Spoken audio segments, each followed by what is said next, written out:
نحمده ونصلي على رسوله الکریم اما بعد۔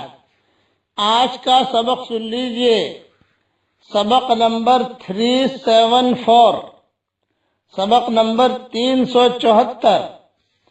ایک حدیث ہے، یہ بہت دھیان سے سنیے۔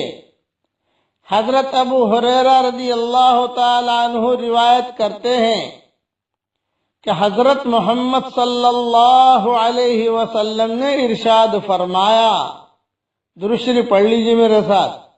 حضرت محمد صلی اللہ علیہ وسلم نے ارشاد فرمایا، میں بندے کے ساتھ ویسا معاملہ کرتا ہوں جیسا وہ میرے ساتھ گمان کرتا ہے۔ یہ حدیث قدسی ہے، یعنی روایت ابو ہریرہ کرتے ہیں اور گویا کہ حضور صلی اللہ علیہ وسلم حدیث بیان کر رہے ہیں اور اللہ تعالیٰ کا قول نقل کر رہے ہیں کہ میں بندے کے ساتھ ویسا ہی معاملہ کرتا ہوں جیسا وہ میرے ساتھ گمان کرتا ہے۔ جب وہ مجھے یاد کرتا ہے تو میں اس کے ساتھ ہوتا ہوں، اگر وہ مجھے اپنے دل میں یاد کرتا ہے تو میں بھی اس کو اپنے دل میں یاد کرتا ہوں، اگر وہ مجمع میں میرا ذکر کرتا ہے تو میں اس مجمع سے بہتر یعنی فرشتوں کے مجمع میں اس کا تذکرہ کرتا ہوں۔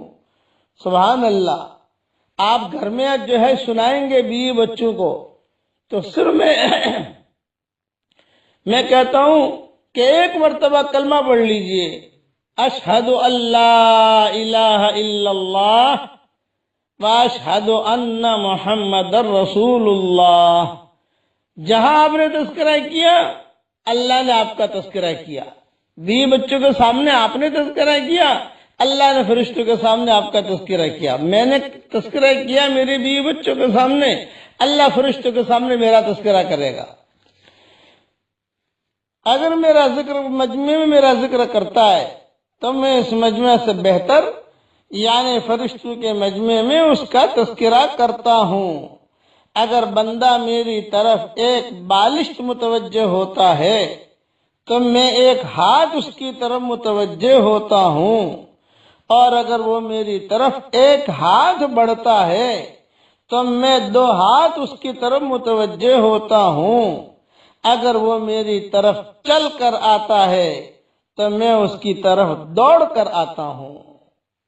یہ حدیث بخاری شریف میں ہے۔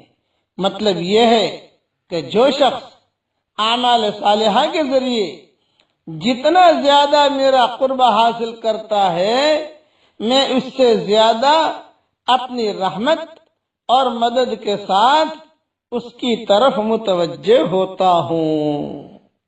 یہ دھیان سے سنو، یہ حدیث ملتے ہی کچھ نہ کچھ ذکر کر لو، لا حول ولا قوت الا باللہ اتنا پڑھ لیجئے، بلکہ میں پڑھاتا ہوں میرے ساتھ پڑھ لیجئے آپ، سبحان اللہ والحمد للہ ولا الہ الا اللہ واللہ اکبر ولا حول ولا قوت الا باللہ العلی العظیم۔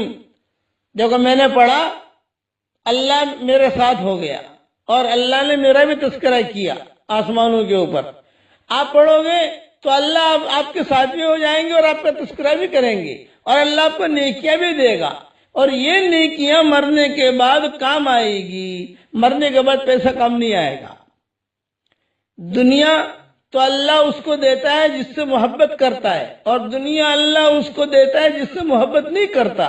اللہ تعالیٰ نے دنیا عبد الرحمن ابن عوف کو دی تھی اور اللہ ان سے محبت بھی کرتا تھا۔ اللہ نے دنیا حضرت سلیمان علیہ السلام کو دی تھی اور اللہ ان سے محبت بھی کرتا تھا، اور اللہ نے یہی دنیا قارون کو بھی دی تھی اور اللہ ان سے محبت نہیں کرتا تھا۔ یہی دنیا اللہ نے فرعون کو بھی دی تھی، اللہ اس سے محبت نہیں کرتا تھا۔ تو دنیا تو اللہ تعالیٰ دونوں کو دیتا ہے، غیروں کو بھی دیتا ہے، اپنوں کو بھی دیتا ہے، لیکن سبحان اللہ والحمد للہ ولا الہ الا اللہ واللہ اکبر ولا حول ولا قوت الا باللہ العلی العظیم، یہ کس کو پڑھنے کی توفیق دیتا ہے؟ جس سے اللہ محبت کرتا ہے۔ آپ پڑھ لیجئے، اللہ تعالیٰ آپ سے محبت کرے گا اور مجھ سے بھی محبت کرے گا، اور آپ دوسروں کو پڑھائیں گے تو جتنا ثواب ان کو ملے گا اتنا ثواب آپ کو بھی ملے گا۔ اللہ تعالیٰ ہم سب کو عمل کرنے کی توفیق عطا فرمائے، آمین آمین۔ والسلام علیکم ورحمۃ اللہ وبرکاتہ، وآخر دعوانا ان الحمد للہ رب العالمین۔